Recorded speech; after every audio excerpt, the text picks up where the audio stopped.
Let me just take a random guess. You're here watching this video because you lost your period.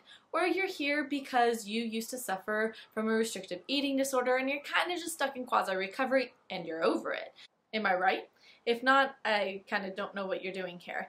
But if so, this is the video for you. This is the channel for you. If you guys haven't subscribed yet, if you're new, make sure you go down and subscribe, and also make sure you like the video because it's just a really good way to support the channel and to say, hey, thanks for making the time to make this video. Because I probably earned $1.50 in AdSense last month. Anyways, it really helps out to like the channel. So you're here because you lost your period. Great.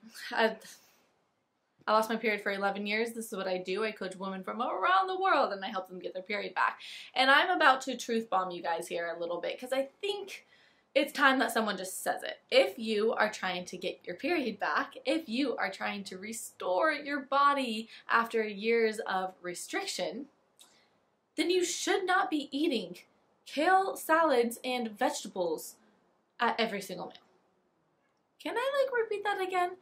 If you are trying to get your period back, stop filling up your plate with copious amounts of vegetables.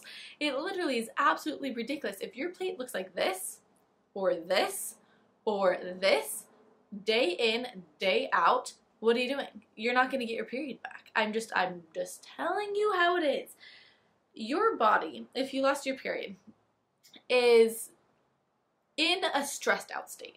The body's worried. It's like, whoa, we are in energy debt here. We do not have enough energy or enough nutrition coming in for how much we are expending every single day, and that's a little scary. Imagine if you lost your job and you kept up with your spending habits. Like, I don't know, eventually it's like, are you really gonna go to that concert? It's like $150 and you haven't made $150 in like 3 months because you got laid off from your job.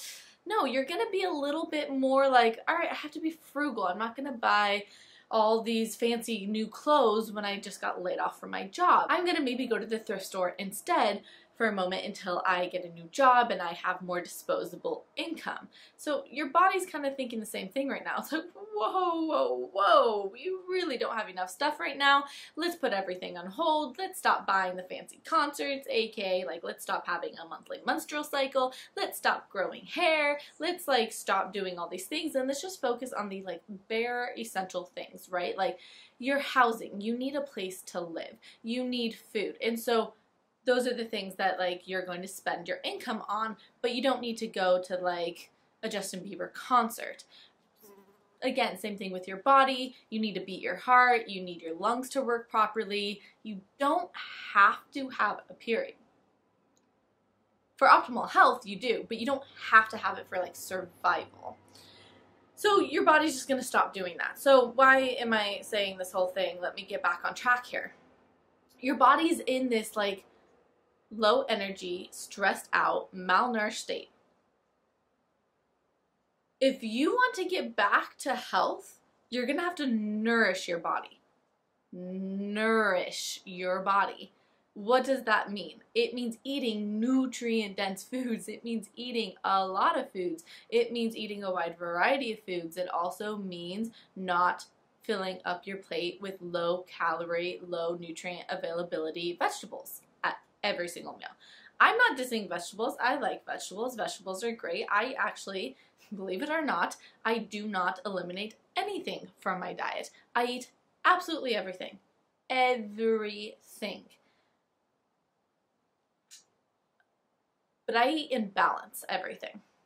So yes, I like vegetables. I don't overdo vegetables. I'm not eating them for breakfast, lunch, and dinner and all of my snacks.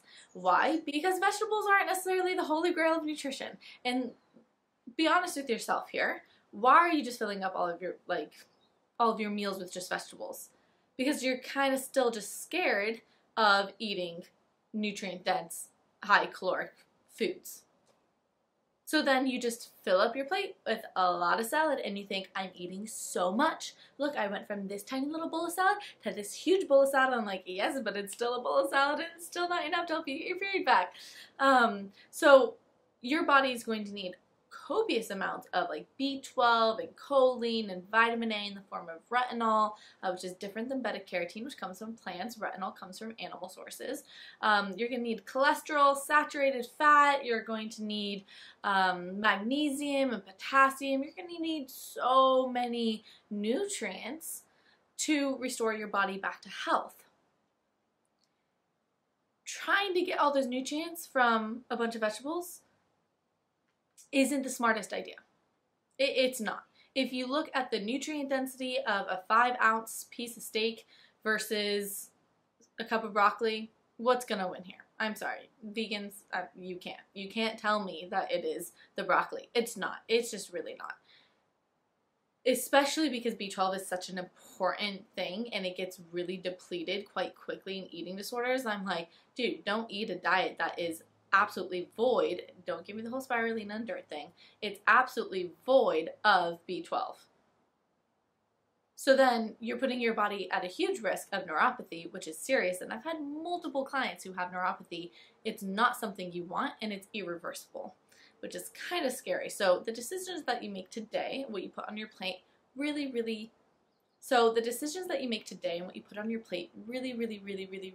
matter. So again, if you find that you are eating copious amounts of vegetables, scale it back. I didn't say I hate vegetables. I just said I like them in a balanced portion. Scale it back. Make sure that you're adding enough fish, chicken, eggs, dairy, potatoes, rice, bread, butter, those type of things. Make sure you have enough of those things. And then add a little bit of vegetables on the side. A challenge here for those of you guys who are like very obsessed with vegetables is to try and go a whole meal not putting any vegetables on the plate. I know, for a lot of you guys that's really scary, but this is like the work that we have to do because we have to get out of our head that vegetables are the only things that have nutrients, because they're not, and they're, again, a poor source of it. The things that have nutrients, it's like, gosh, if you're trying to get your period back and you're trying to like heal your body, I'm like, what I'm thinking is like, oh, you need to be drinking milk and eating steak and eating oysters and having salmon and putting cheese on top of your egg omelets and having bread with lots of butter and all those type of things. So it's really, and I get it, trust me, because I was there. So I'm just calling it all out because it's really funny when I see a lot of people come to me and they're like, I just can't gain weight and I just like can't get my period back. I'm like, no, your body's actually really good at doing it. Like, let's just be clear here. Your body knows how to heal. It knows how to get you back up to a balanced weight. It knows how to start cycling again. It knows how to grow hair. It didn't lose that. It knows. It knows. You're not doing the behaviors that will give your body the resources it needs to actually go through the healing process, and that is the issue. And again, are you eating copious amounts of vegetables and just not eating like real meals? Meat and potatoes. There's a reason why we say like, let's get to the meat and potatoes of this topic. Like, let's get to the like, this is like what we're talking about here. This is what this whole seminar and workshop is going to be about. This is the meat and potatoes. Like, we even say that in our expressions and the idioms that we use. You gotta have the meat and potatoes. I'm thinking about like last night, maybe I'll be able to I could put it on my Instagram story. I'll try and be fancy and I'll try and put it here, but I can't promise anything because I'm technologically illiterate. But last night, I went to my mom's house for Sunday dinner. We had a bunch of friends over. She made a huge rack of pork ribs and she just put a bunch of potatoes, like Yukon Gold potatoes at the bottom. So it cooked in the juice of all the ribs, which was so good. So the potatoes were really nice and flavorful and juicy and greasy and just yum. She put some like leeks in there as well. So it was like leeks and onions with the potatoes and then the pork ribs on top. So good. And then we had a side small salad. And then we had bread and cheese. And then we had dessert. There you go. That's the type of meal that you should be eating if you're trying to get your period back. Not just like, I had a huge bowl of kale salad. So that's all I have to say today. Just truth bombing here because I see it so much and I'm like, and yeah, I laugh back at myself when I was like, I'm trying to get my period back and I was eating just like, here, I made zucchini chips and I'm eating like, I don't know, I'm eating like ice cream that's made out of like frozen peas. No. Just no. Eat the dang ice cream because you need the cream, you need the milk, and you need the sugar, alright? Don't be afraid of all that stuff. Food's good for you guys. I hope that you got something good out of this little video today, this video of like inspiration. If you are wanting to get your period back, guys, I am creating the Get Your Flow On course, which I'm so excited about, and it is almost done. It's going to be done soon. It's a lot of work. It's going to be done soon. But the whole point of this course is not only to educate you about like why your period's gone, why you have slow metabolism, what does slow metabolism even look like, how do we support our metabolism via eating nutrient-dense foods, and how do we get our period back, but it's also going to be like, here are the tools to get rid of the anxiety you have about eating this stuff. Here's the community to help really keep you on this path moving forward, and that's going to be a huge aspect of it, is the community aspect. I think I'm going to be doing like every like Tuesday and Thursday night like eat with me type of thing, so then I'll go on, we'll probably do a Facebook group. I'll go on Facebook group, do a live, and have people join me in the kitchen. I'll show you how I'm eating or what I'm eating, how I prepare it, and then we'll sit down and we'll have a meal together, because sometimes community heals. And when I say sometimes, I mean community heals. And that's such an important part of this whole process. So definitely want to create just this beautiful group of women coming together to really learn how to honor their body and learn how to receive nourishment in their life better. So not just nourishment from food, I'm talking about nourishment from capital L, life, and all the things that come with it. More to be said on that in the course. But anyways, thank you for watching this video. Again, subscribe and like, and I will see you in the next one.